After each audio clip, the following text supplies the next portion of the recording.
তাইহাকু বা জাপানি flowering cherry এর সাদা ফুলের জন্য বিখ্যাত, যা বেশিরভাগ চেরি গাছের তুলনায় বেশ বড়।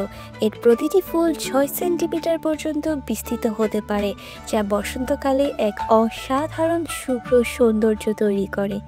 এই গাছটির ইতিহাসও বেশ চমকপ্রদ।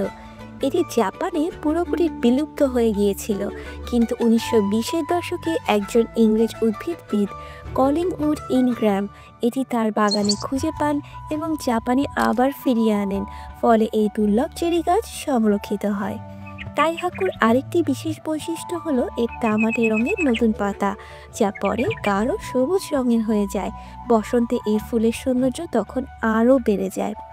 শরৎকালে এর পাতা কমলা ও লাল রঙে পরিবর্তিত হয়, যা এটিকে সারা বছর আকর্ষণীয় রাখে।